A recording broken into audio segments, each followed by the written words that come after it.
girls, grab your beers.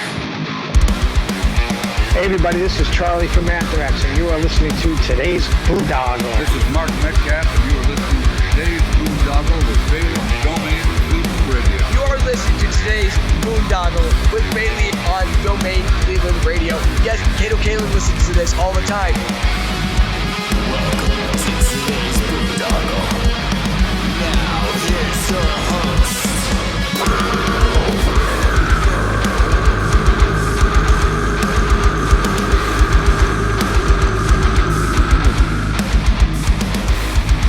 I am Monty Heath, so one Heath, and you are listening to today's Boondoggle. Hey, what's up? It's John from Skillet, and you are listening to today's Boondoggle on Domain Cleveland Radio. Fasten your seatbelts.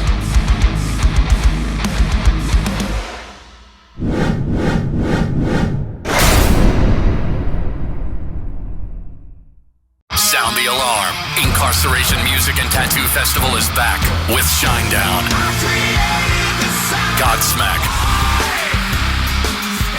Breaking Benjamin, Hailstorm, The Offspring, Chevelle, Bad Omens, Chimera, and so many more.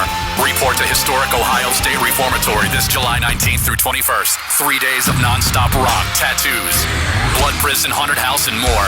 Passes on sale now at incarceration.com. What's going on, everybody? It's Bill Bailey with today's Boondoggle. Real quick housekeeping note, if you're watching us on YouTube, BitChute, or Odyssey, or Rumble, please hit that follow and subscribe button. And if you're listening to us on Spotify, Apple, Google, whatever podcast platform you're utilizing, please hit that follow and subscribe button so I can continue to bring you conversations like the one I'm bringing you today. I'm talking to my new friends from the band HotBox. What's going on, guys? What's up? I figured this was appropriate, you know? Never trust the person on the TV talking to you. All right. Had to do the intro like that, but I can't survive, man. But but yeah, you know, it was cool meeting you guys at Sonic Temple. And seeing you guys do your thing and all that good stuff. And I'm glad Dan was able to hook this up. But, originally usually when I have people on for the first time, I like to get a quick background. So do you guys remember originally what did you want to be when you grew up? This? Yeah. Yeah, 100%. I don't remember anything else that I really wanted to be except from a musician. Now, this is the band HotBox, but you guys are like who's who here? Well, I'm the vocalist. My name is Danny. Danny, I'm the guitar player. I'm Flip, and I'm Skinny. I'm the drummer. All right. So Skinny, Flip, and Danny, right? Yeah, you know it. All right, cool. Yeah, so. Always music's been your thing then? Always something that you guys wanted to get into? What were some of your early influences? Damn. By music, I started listening to the new metal since I was really young. So it's like, Korn, Limp Bizkit. As a drummer, John Otto was a huge influence on me. Head PE, all those like 90 to early 2000 years. Like that was my main thing. I got into rap also. So I just grew up with the scene itself kind of thing. For me, I guess when I got in the band, it was definitely all that list with also Incubus, Skull Chamber. Prior to that, it was probably Red Hot Chili Peppers, Queen, Beatles, all the old school music that I saw how they performed and the amount of passion they had while performing. And that's definitely what set me going. Yeah, for me, I'm definitely been listening to a lot of Russian music when I was young because I'm kind of came from this culture. So the Russian rap, that was the biggest influencer for me, I think. Nice. And who are some of those artists? Like, let's say, I don't like. There's a lot. Like if I don't know the specific ones. Let's say, I don't know. I used to listen to Center. There's like a band, a rap band in Russia. They did some cool stuff. There was like the start of the rap in Russia. So basically, Gotcha.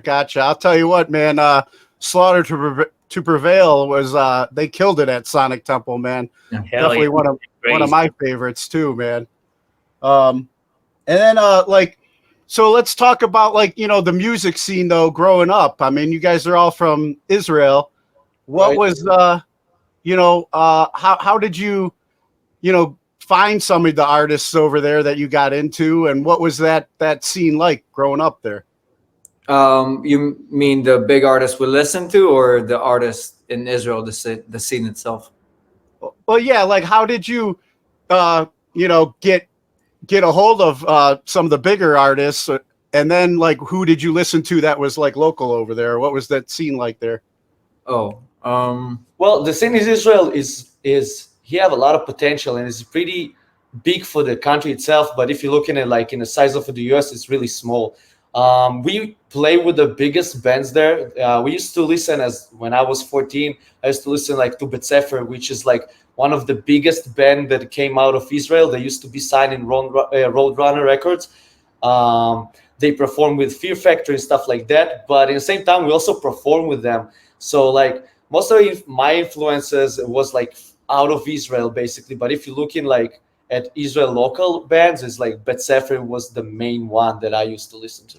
I think the way most people will find new music was MTV back in the day, and then YouTube came along, and you could find literally everybody on it. YouTube was the thing. Yeah, I think back then the internet was not as closed as it is right now, so you would just click on artists and find new music every day, and it was basically, well, Israel is very influenced by the US, especially in music, especially that this whole industry is very it's very influenced by the US, and you can't, you know, miss Linkin Park. You can't miss Korn. You can't really miss Limp Bizkit too much. If you listen to metal, you're gonna stumble upon it one way or another. And in Israel, there are a lot of bands that are coming up right now, and they are amazing. You just go to a show and you find like insane virtuosos on their instruments, giving their best to not a big crowd, but a crazy crowd. Yeah, but a crazy crowd. Fucking love. They love to mosh pit. They love to bounce. You can't deny the energy. Yeah. Gotcha. And then like when you guys, you know, started like kind of getting into music, when was it that you knew that you wanted to start performing, or what were some of your earliest performances? Has it always been HotBox, or was there anything before HotBox? Well, I was a Russian rapper. Yeah, I did a lot of Russian music before, and I used to perform in Israel in some small stage, you know, some small venues, open mics, a lot of stuff like that. That was the main thing out there, like back in the days. Well, so I'm kind of performing since 2011 on stage, but with the Russian music. I never wrote and never sing in English before HotBox. So basically, it is what it is. For me, I did play in a few like bands. Like, it's hard to say bands because it's basically was just, yeah, you want to play, sure. HotBox was the band, and probably the only band that I played in and performed with on stage, and best fucking decision ever though. Yeah, I think when I started a band before that, me and our bassist, we used to have a bassist. We started HotBox, so we played in different bands, and I tried like a lot of different bands before. Since I was 14, then I started drumming. Yeah, I knew I was gonna do it, but I tried a lot of bands until like we get to the formation we have right now that is actually working and everybody in the same state of mind. I always knew I want to do it, but I did a lot before until like, well, you learn from the progress, which is good. But yeah, it took me some time until we found each other and we established that band that is like a fighter band that goes straight to the point. We have a mission, we're on top of it, and everybody have the same state of mind. So all the experience before helped to basically gather this main idea of HotBox. And yeah, so then let's talk about like HotBox coming together and what was what brought you, how did you all connect, and then what started HotBox, and what inspired the name? Well, I mean, like as I say, me and the bassist, we played in less band before we started HotBox, and we kind of the band broke up. We decided like, man, let's do something we really love. And we'll in the same time we'll lock up in a room.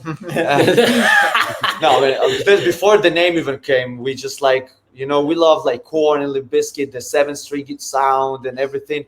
And it was like, let's do like a rap metal thing like we love and we listen to all the time. So me and the bassist started a band. The first song we ever wrote was him playing bass and guitar for like just writing the song.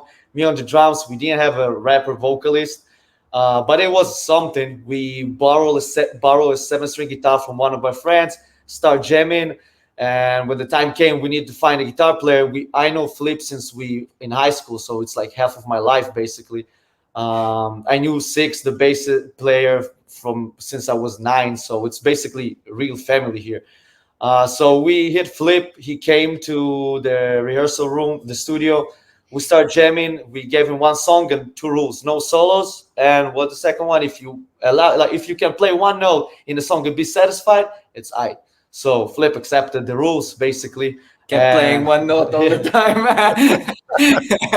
Yeah, we start jamming and it was really hitting off. Like the chemistry was right there. Flip since day one, he's the animal energy, fucking going like 100% and even more every fucking second. He going crazy since the fucking first rehearsal we had. He always moved. He always had that groove, and I think that's what actually bought me like want him to be in the band, because he have that energies that I never seen in different like musician I play with. So it was like easy like to me like asking Flip if, yo man, you want to join the band, because it's like it's kind of I feel that, man. So he joined the band and we searched for a vocalist. We used to have a different vocalist before Danny. His name is Sais. We had a run with him at least of like something 5 years. Yeah. But most of the time, the first 3 years, he wasn't that much of working because we all serve in the military, which means that we couldn't do a lot in the first 3 years. He were in jail, so another year like went off. And after we all got out of basically the army, we started to perform. But because we were basically in Israel, in the south of Israel, where is no local scene or nothing, we try to hit like the center of Israel, like Tel Aviv or Haifa. And a lot of people were like, yo, you don't have really a crowd because you're coming out of nowhere. So they didn't want us to play with us too much. So we started our own line of like street shows. We say, hey, you don't want to play with us? We'll do it our own way. We bought a GMC Safari in 92, a generator, equipment, started doing street shows until we get our name out there. We also did 2 festivals in the middle of the desert, got our name out there. And finally, after like, I think 2 years of doing street shows and festivals and whatever need to be done, bands started like hitting us up like, yo, they saw the potential finally, because we kind of made if you don't want to look, we make you look kind of thing. So we saw the potential and we're like, all right, man, let's go, let's do a show. So we started doing all those shows until we started hitting the big venues in Israel with the big bands, like I say, Bet Sefer. So before we had our like stop and we changed our lineup of the band, we basically play in the biggest venues. We're opening for Bet Sefer, which was for me like a legend band. So we opened for them. We did one festival in Israel, one of the biggest in the Negev, and we played a couple of times in the biggest venues. And then he left the band, the vocalist, and we kind of stopped the whole process. We had a 1 year off, less than 1 year, but we searched for a new vocalist, did audition, was finding a rapper in Israel that can rap in English and have like a vocals for like also metal is one of the hardest things we ever done in our life. A lot of our friends telling like in HotBox there's only 2 people that can be a vocalist in HotBox, and it's our best vocalist and Danny, and we found both of them basically. So yeah, it took us time, but we found Danny, and we kind of started band all over. We re-record all our songs, rewrote all our songs. We gave Danny also one rule that we told him, like, basically, look, there's a chemistry that going on in the band for years because I know them since I'm in high school. And you coming out of nowhere with no any connection to our past or anything. So basically, you need to move and live with us because we're living together since Israel and until now. We're all living together as a family. There's a rule. It's also family before band. We are family. We treat each other like family. We act like family. It's all like that. That's why we can actually do whatever we're doing and keep on doing it. So Danny moved to the south with us. We were living there for 1 year, then moved to the center. And I think in like 3 years of like really working in the center, we accomplished more than we accomplished ever before. We got to play again in the biggest venues. Our name grew up to be one of the known bands in Israel. And we just keep on growing and growing until we got signed in TKO booking agency and we got the chance to move to the US. So that's like a little bit of our story. The whole bio. Yeah. I like the whole, the whole concept. I mean, you guys, the rule is you got to live together. We got a family first. That's how we got to keep the vibe going. There's a lot of houses here in the U.S. that forget that, myself included, man. My girls are growing up and sometimes we're just doing our own thing, man. But, it's like, I know when COVID came around, they were stuck with dad again. So we kind of brought the family thing back. Yeah. But it's so quick to forget that. And I like that rule, man. I need to enforce that, the HotBox rule in the house here. No, there's a lot of HotBox rules you don't need in your house, but that's one specifically, yeah. But yeah, so HotBox, tell me about the name. I mean, I kind of got an idea, but let's, what's. Well, yeah, I guess you already know what's a HotBox in the slang, but I guess everybody has their own interpretation of what it means.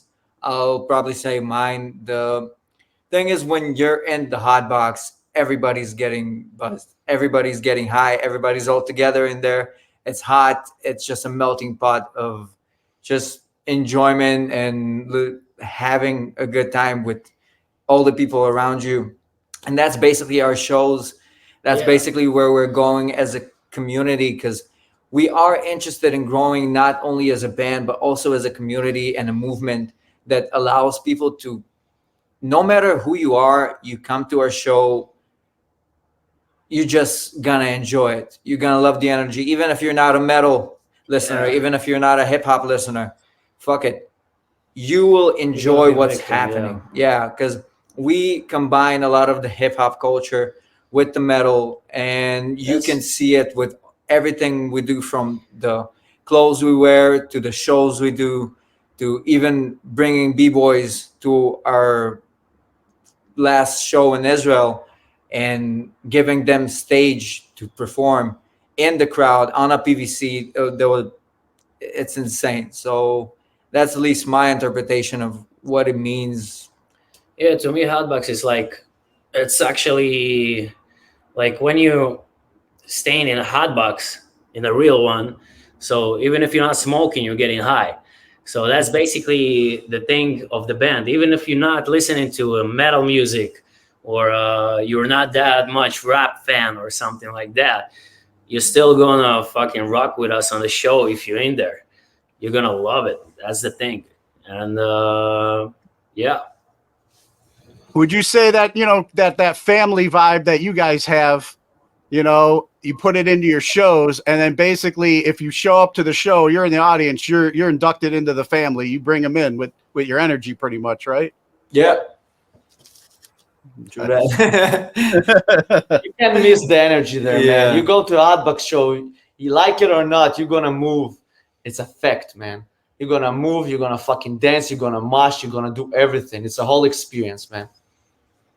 Nice. Yeah, and I was checking out some of the music videos, and I saw that in living color in the Southside video. Yeah. Pretty much what you're talking about. The only problem I saw was how these masks fuck with your peripheral vision. Walking out in the traffic and shit. But it is hard. You need to get used to it. Yeah. yeah.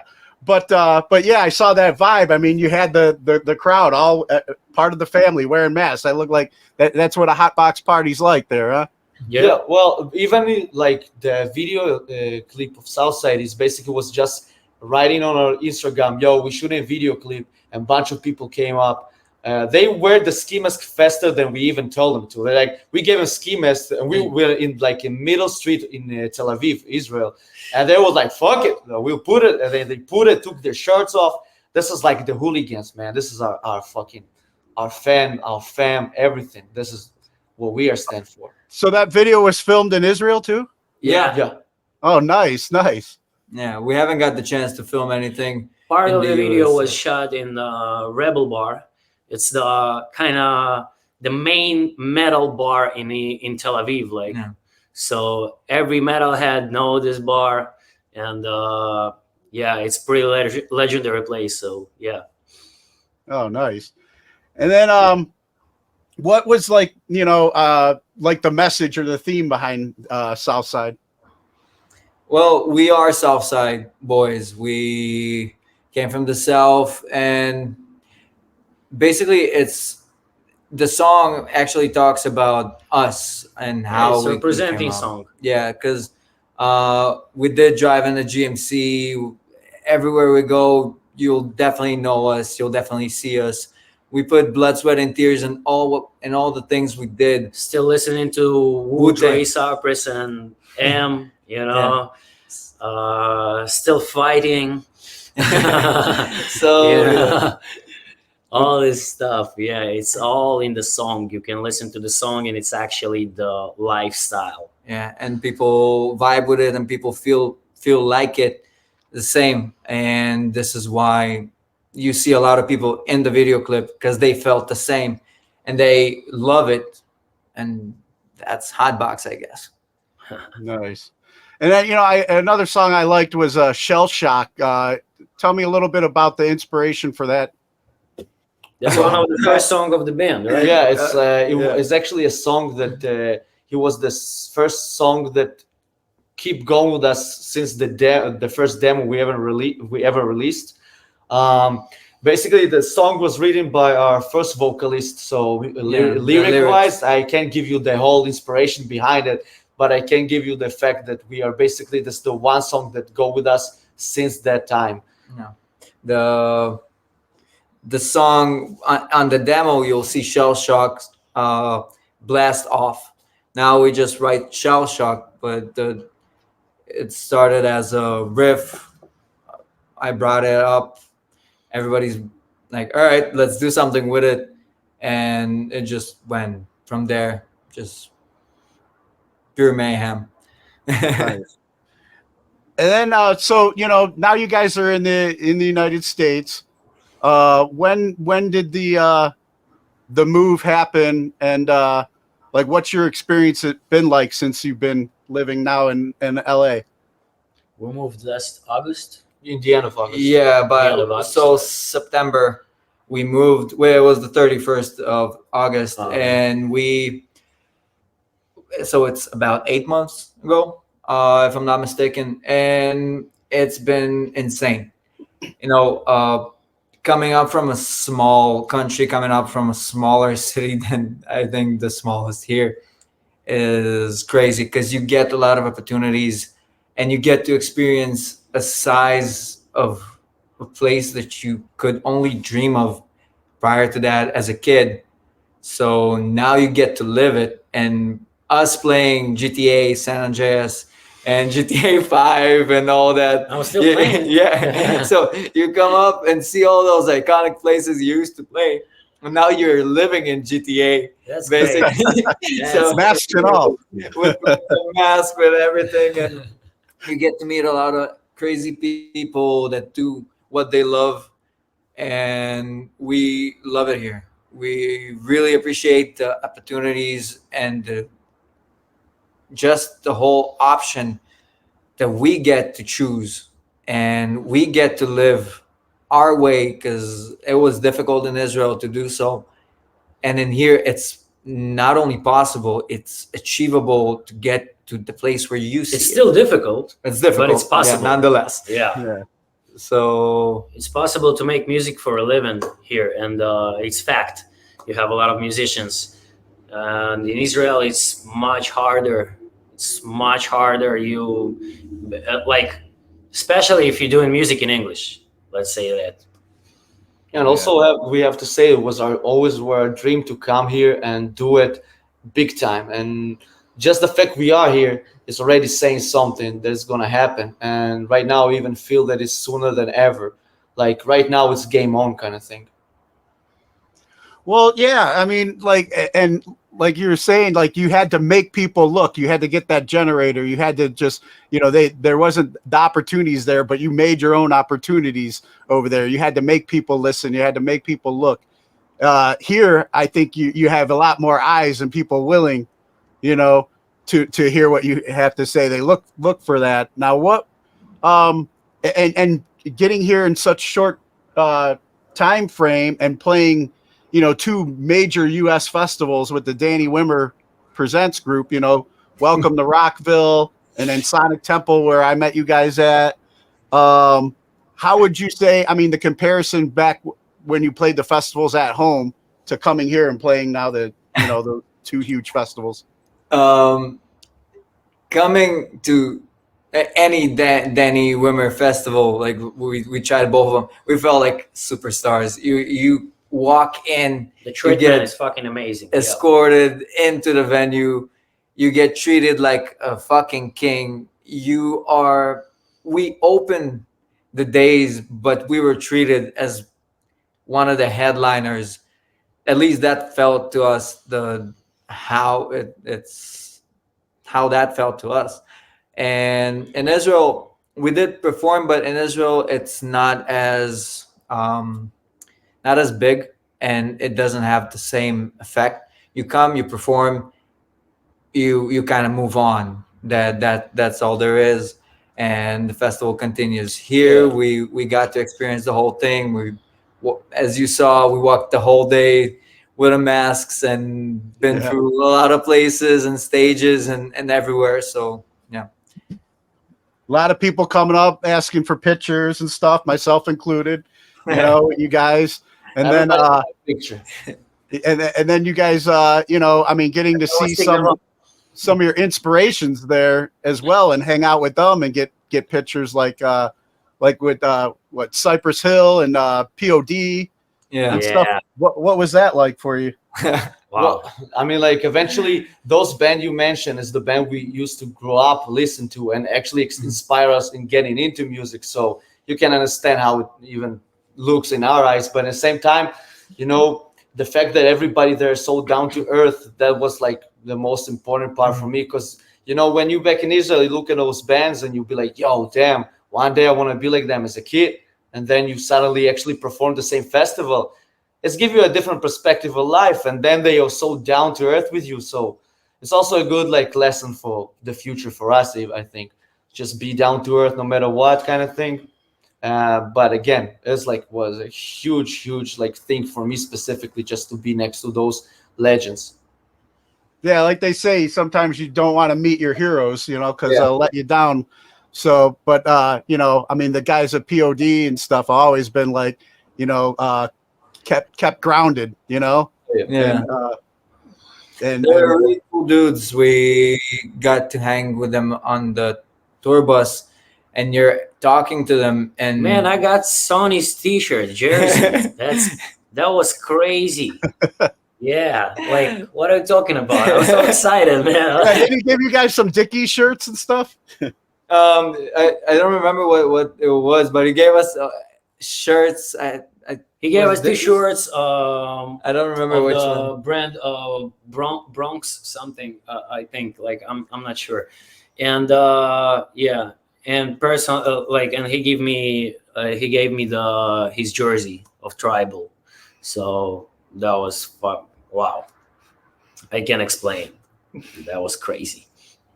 That's awesome. And then, so yeah, so you guys, got that experience, here, and then you got to play, some shows here in the United States off the festivals. What's the reception been like for you guys so far here in the United States? It's always amazing to hit new crowds. We performed 2 shows with Hyro the Hero, which was amazing. And the people loved us. I think that, as we said, when you're experiencing our show, you are getting something that you never thought you'll get in a show. You see 3 dudes in a ski masks, and like, what the fuck are they gonna do? So, and then you get to see our show, and you're gonna be involved in it because we jump into the crowd. We're with the people. We move. We're not static. So the people react the way what you give is what you're gonna get. So the people reacted the same. We were excited about the people and about our music. People were the same. They were excited about us. They were excited about the music, I guess. Now, another thing that you had me thinking about, I mean, back home, you played, like you said, the differences with the festivals here and how the United States have been welcoming you guys. But sometimes our biggest supporters and sometimes our biggest detractors from going towards our dreams could be our own family. What was how was your family back home when you guys decided you wanted to do this? And did they come out and see you guys at the festivals and stuff, or were they kind of?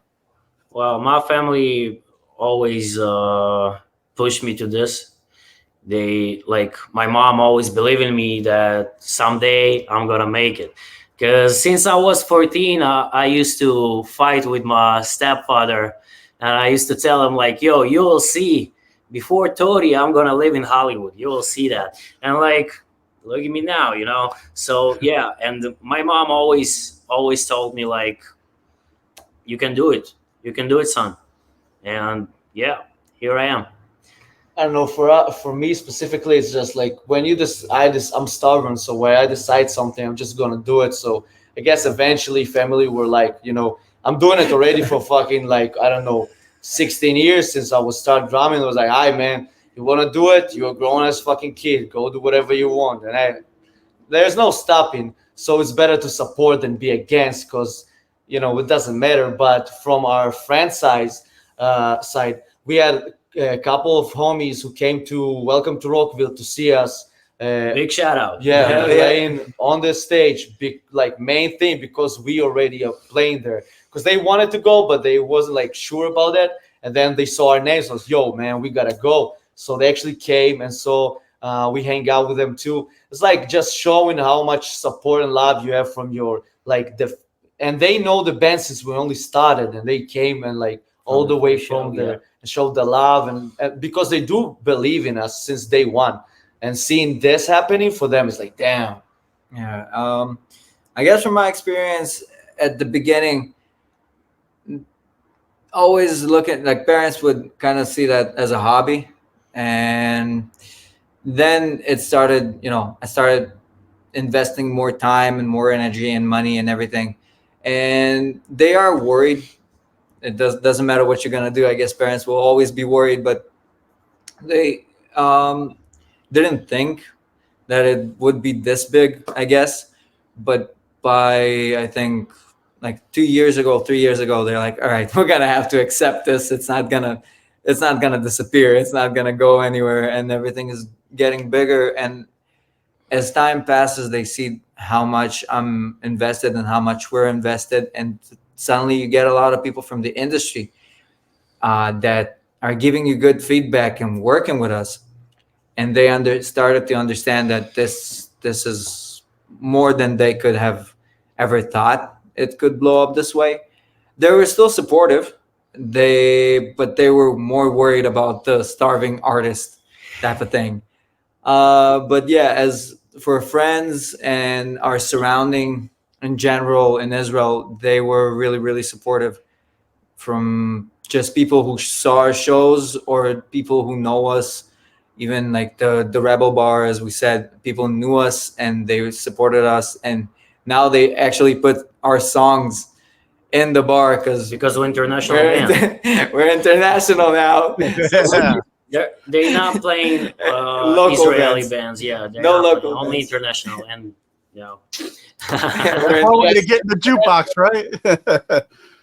So yeah, I guess as time goes by and people see that you are invested and you are moving and not just static and saying, "Oh, I'm gonna be big, I'm gonna be big," and you're making big moves, they will grow to support you. At the beginning, it was another band, I guess, another kids that are running after their dreams, but we're living that dream. We're not dreaming it. Yeah, yeah. And then, I mean, you mentioned that you guys were, had served in the IDF, back home. Mhm. I would think that, I mean, parents would worry about that, that career choice, Not a choice. That's not a choice. Oh yeah. I guess it wasn't a choice back then. But what was what was that like? And then were you able to still do music while you were serving, or did you have to wait till your time was up, or was it frowned upon? Well, it's difficult to make music in the army. Basically, in Israel, it's mandatory. So whether you want it or not, you're gonna be recruited. Or if there is any other reason why you can't, you're not gonna be in the army. That's fine, but that's something else. For us, me starting off as a combat engineering, I served for a year in combat and went to do like regular jobs.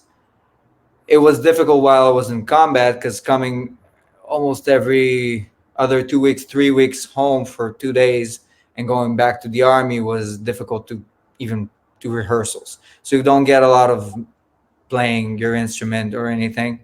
But after moving to a different job in the army, I got more time, and this is where we started doing more rehearsals, more shows as we started to progress, becoming a real band.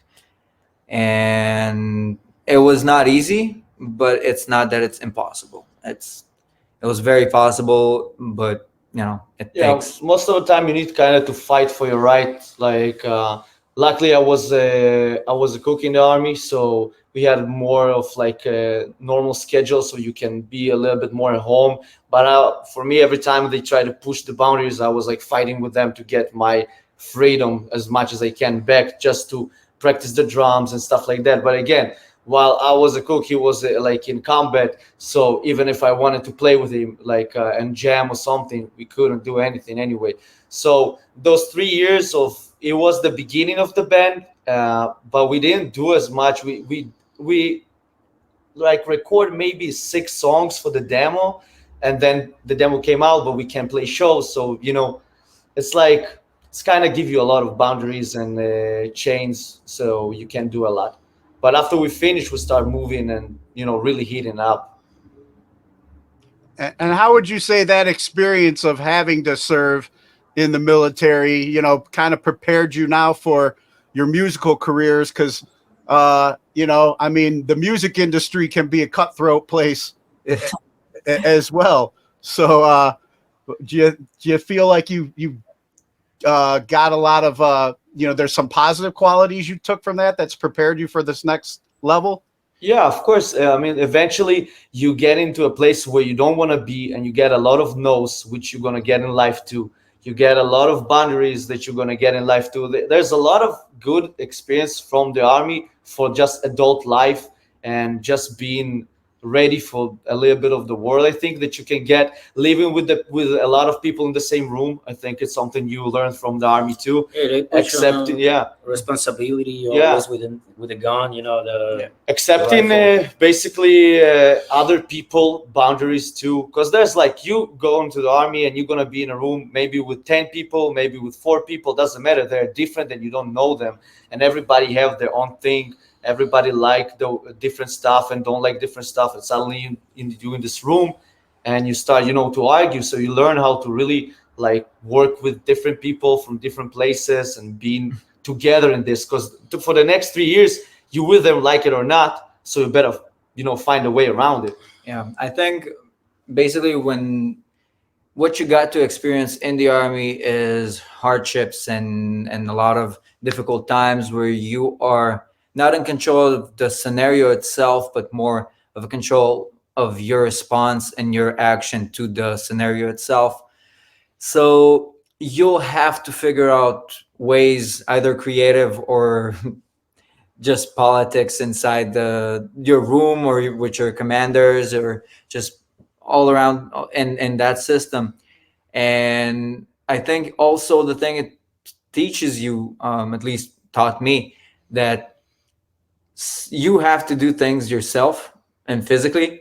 So whether it was building stages for our festivals when we started doing that thing in the desert, whether it was building um, a rehearsal room for ourselves and a recording, like a studio, that we had experience, I had experience, and the bassist we had experience in the army doing hard things and building yourself things, and you had to be very creative with it, brought us to this point where you understand it. You have a lot more tools now, but you still have to be creative with what you do. And that's basically it. You either push through it and understand this will end, and whether you want it, like whether you did something or not, is just going to be the result of what happened. So yeah. And then, so I mean, now bringing it forward to pursuing living the dream here in the United States. You said you're looking forward to making some music here and videos here now in the United States. I understand you're working with Bob Marlette right now in the studio. How did that come together for you, and what's that experience been like so far? Well, we got to Bob through our manager right now, through our manager Dan, who's also the guitar player for New Medicine. He knew Bob, and he asked us if we would like to meet him. And when we got to meet him, we talked and just vibed around, and then we sat down and listened to the demos we recorded before that at home with our friend and producer Bogdan. And we just came with a few songs that he liked a couple, and said, all right, cool, now we can start working. I think we did a few days in the studio, try to record, try to figure out how it's gonna sound. It's pre-production right now, but just amazing. The guy is legendary, and definitely he knows what he's talking about. He's very patient and coming with the great ideas. Yeah, he's letting you express yourself as an artist, and he wants you to give your best, not what he wants to hear. Basically, it's more of a, all right, do your thing, but 1, 2, 3, this is what you gotta do. So what you're doing will sound better. Yeah. And yeah, he's an overall amazing guy and very professional in what he's doing. And how far along now are you guys in this process? How much new music do you have written so far? Two singles, and we basically almost finished the guitar recording. Right? Yeah. So we're pretty much close to the ending. I hope so. Well, there's drums to do and vocals basically, but bass and guitars are done. So at least for the pre-production, right? Yeah. So for the pre-production, we're pretty much we understand what we have to do when we're gonna go and record everything. Like right now you can see clearly the structure of the song, like that we didn't saw before, and it sounds much more professional to me, let's say. Any ideas on when any of this new stuff will be available? Nope. Not right now. I think we need to finish it and be sure of it before we're even gonna publish anything. And it's difficult to say when you're just starting the process, because again, we did a few days in the studio. It doesn't show, like it wouldn't tell you precisely how much time it will take. And music is, right now everybody's putting out a lot of music, but it takes time to actually record and do it good. And because a lot of times musicians have like an arsenal of songs they didn't publish for a few years, and when they're hitting that wave, they're giving you song after song. So it's gonna take us some time. Now, any thoughts of like I mean, you say you got like two new singles almost done. Are you guys shooting for a whole new album, or any thoughts of taking some of your old stuff from back home and working with Bob and remastering or anything? We'll see if we're gonna work on a full album, but now the main thing is to finish the singles, and we have more songs that we wrote. So the first thing first, we need to finish these two songs, then we can go work on the next one, because we have a bunch of cool stuff on the way. Yeah, also right now we are basically making the new sound of HotBox 2025, as let's say, because we're gonna move our sound to the new generation kind of sound. So it's not just writing a song and just record it. It's really sitting down and thinking how it's gonna sound, how the vibe, the energy, everything. Yeah, if it's the delivered, sound. the vibe and everything. Yeah, that's So it's a little bit more complex for that, because as musicians we always want to move forward, and right now that's what we're doing. We're working with the best in business, and we are working on sound, not only like just the music itself. So it will take a little bit time, but it's going to be worth it. And I'm pretty sure it's not going to take too much time to get and release a new music, but we want to give the best of the best to our people, and this is what we're working on. Yeah.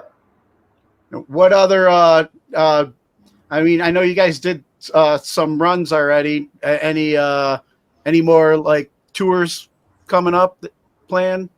Well, we still have two shows, one in LA and one in Vegas.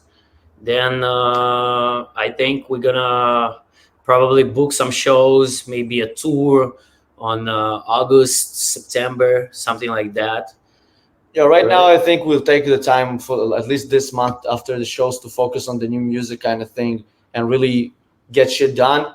While we're gonna prepare shows and tours into the future. Also, we have a booking agency standing with us that are booking us shows. So it's I think, gonna happen to the middle summer, end of summer, and winter. So we'll take this position on tours. But till now, I think the most important thing is finish with the shows we have, doing the new music, and then hit the US with really new music and like the new HotBox kind of thing, and start touring and shows. Now, I didn't get the opportunity when you guys played in Cleveland to see you guys. Like I said, I connected with you in Columbus, but I'm up here in Cleveland, Ohio. What was your experience like when you guys played here? I think you played the Temple Live. Yeah. Cleveland, first of all, one of the prettiest places in the US.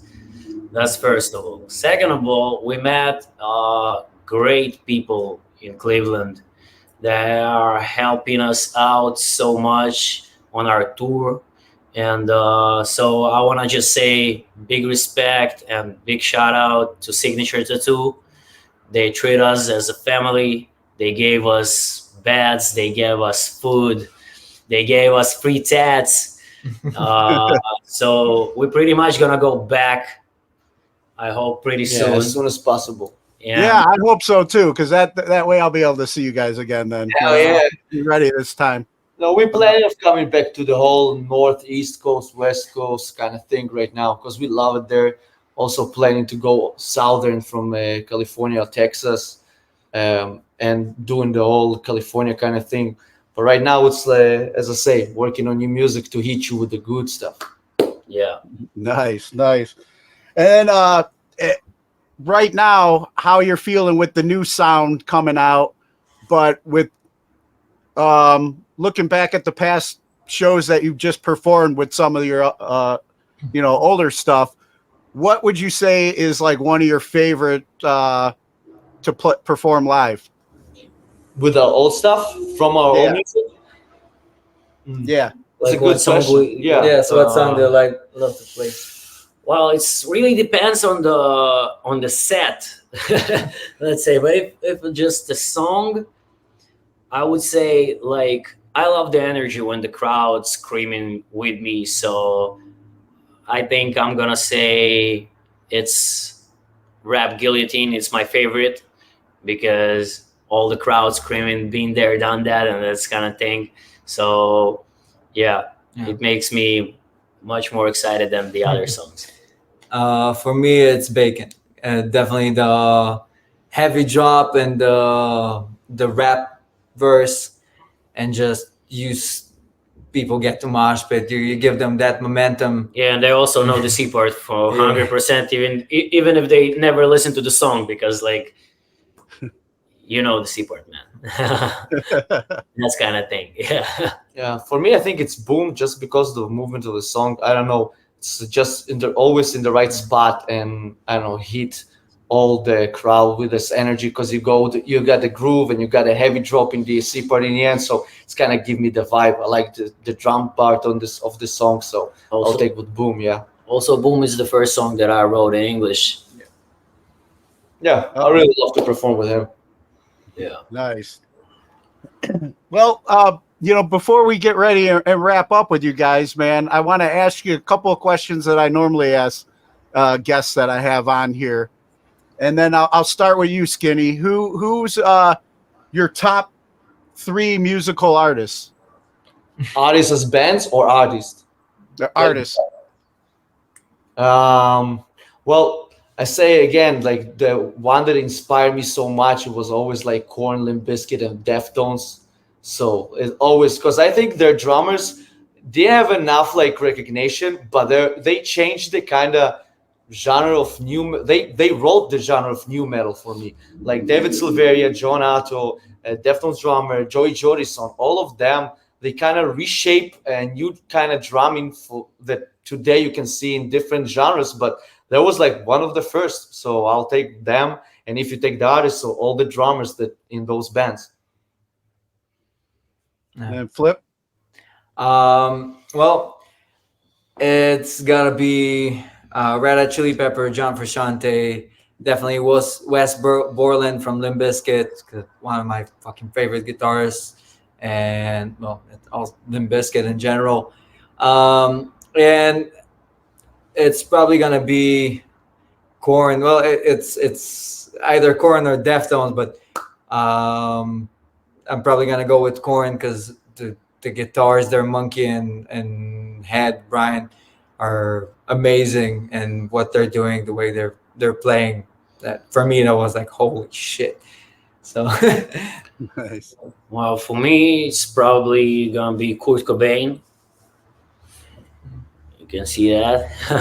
I'm a big fan, and let's say MGK, but the rap MGK. Okay.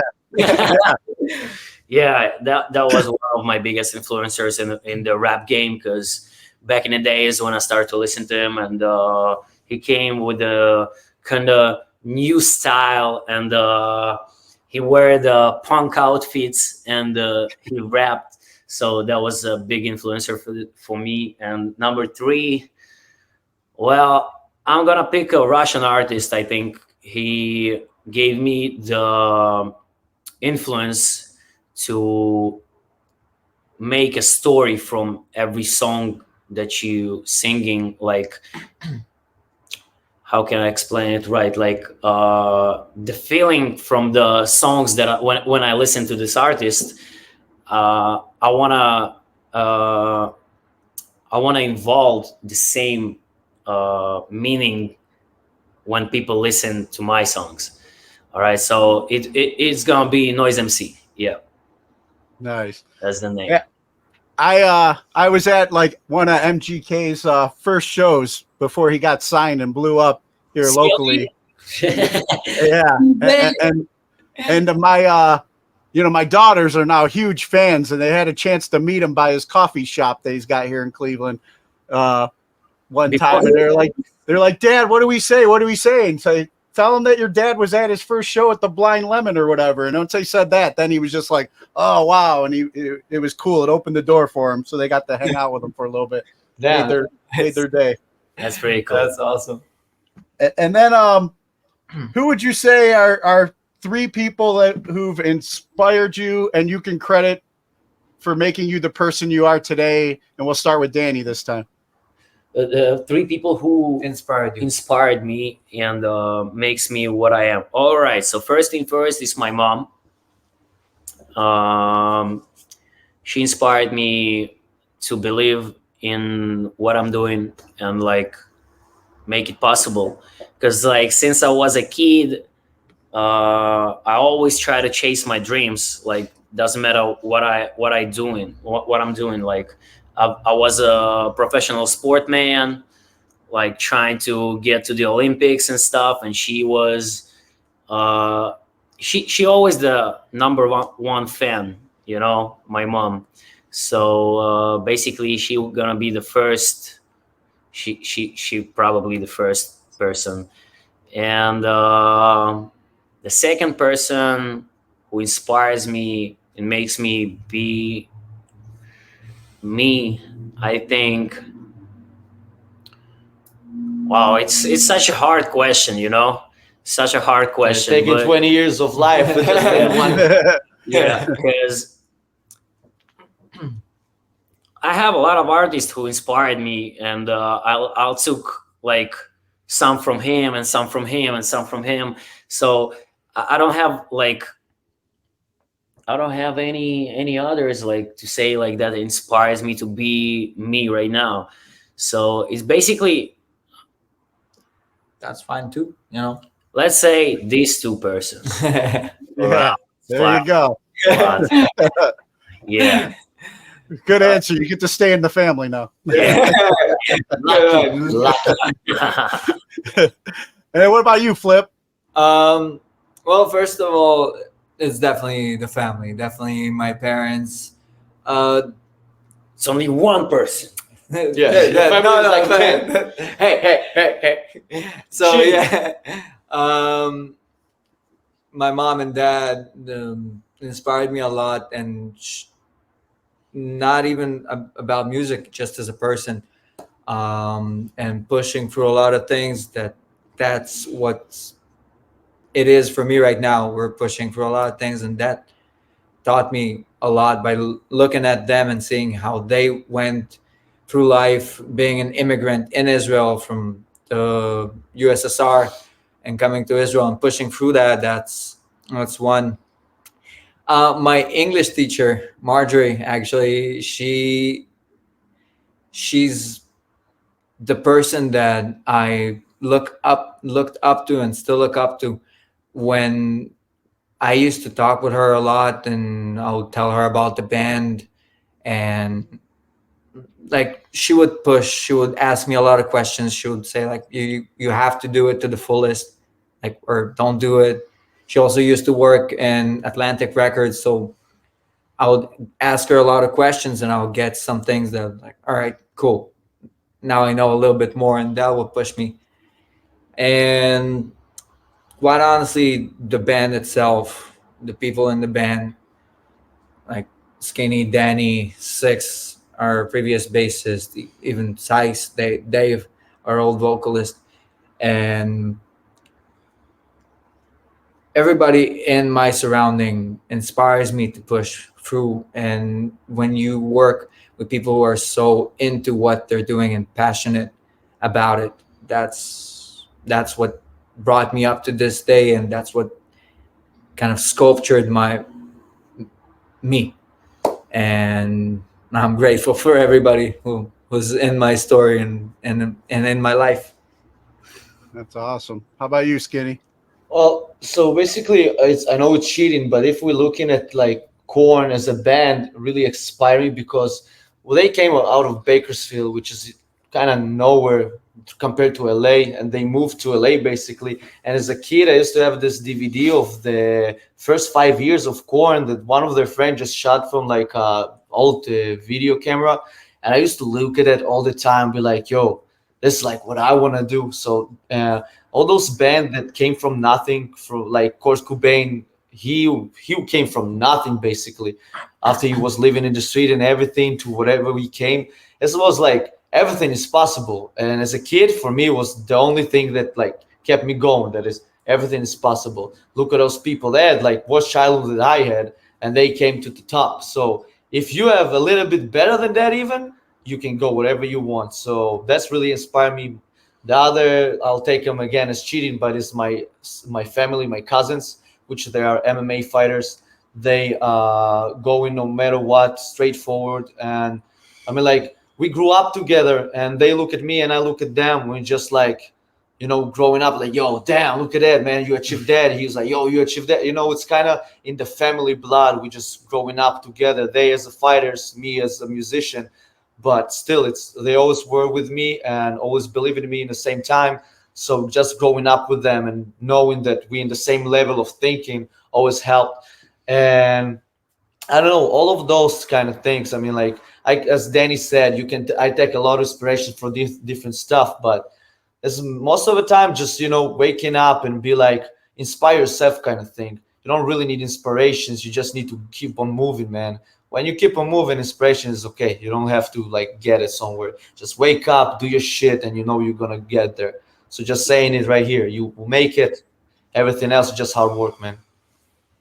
Fuck yeah, Skinny. You got me inspired now. Those motivational speaking. I'll do it. I too, man. Yeah, so HotBox style. I love it. But we'll be like, yo, wake the fuck up, motherfucker. It's time to go. Take your gun, rob a bank. Let's go. We need money. That's awesome. Good stuff, man. And then I like asking this question because it takes everybody back, you know, to childhood. But and then I'll start with you, Flip. Favorite toy as a child? Damn. A lube and a napkin. What the fuck? RC car, definitely, and like the remote cars. Yeah. So definitely that one. Other, I can't, like, maybe Lego, but again, that's probably RC car. I had a lot of characters from some like doll characters from some like TV shows and stuff, and I used to play like make some wars between them and stuff like that. Like, yeah, that was my thing. Like I had a lot of like dolls characters from anime, from different you know, TV shows and stuff. That was pretty cool. Yeah, for me, airsoft guns. I really love them. Weapons. For real, I had shotguns, I have guns. We used to shoot each other all the time. It was good. Great time. Yeah, good time. Nobody lost a knife. That's just a bonus. Yeah, but I love airsoft guns and like BB guns and stuff like that. My favorite. Good stuff, man. Yeah, and then yeah, I used to take you know, like action figures, like Danny was saying, and have them fight. But I built myself, like, I grew up being a big professional wrestling fan, and I made myself a ring with like rubber bands and stuff, and like nice. had like Superman taking on like Iron Man or something, you know, for the championship. It was wild. Good times, man. And then so before we get ready to wrap up, then for any of the audience out here that's new, you know, this is the first time hearing about HotBox and wants to check you guys out and see if you're coming in their city, or, you know, support you guys and pick up some merch, or you know, download some of the albums or whatever, where would you send them? Well, go to our Instagram, because in Instagram you have this little thing called bio. Click it and you have all the other stuff from Bandcamp, our merch store, YouTube, Facebook, Apple Music, Deezer. Website, everything. So go to Instagram, you have everything. HotBox Band and Instagram, right? That, go on the bio, click on the link, you'll get HotBox merch, you get everything from music. And you're gonna get crazy content because we're working on it every day. Yeah. It's really interesting. Go check our shit. Awesome. Good stuff, guys. Man, it was good catching up with you again. I definitely look forward to hanging with you again when you come through Cleveland. Hell yeah. And, before I let you go, I got one last favor to ask you. You guys mind cutting a promo ID for the show? Just introduce yourself, and you're listening to today's Boondoggle. Boondoggle. All right. Yo, we're HotBox, and you're listening to Boondoggle. Motherfuckers. Awesome. That was good. Good stuff, guys. Yeah, you gotta get used to that when you start doing these interviews. Everybody wants a promo ID with HotBox. Yeah. So there you go, man. Awesome, guys. It was great catching up with you, man. You guys take care. Thank you. Bye-bye.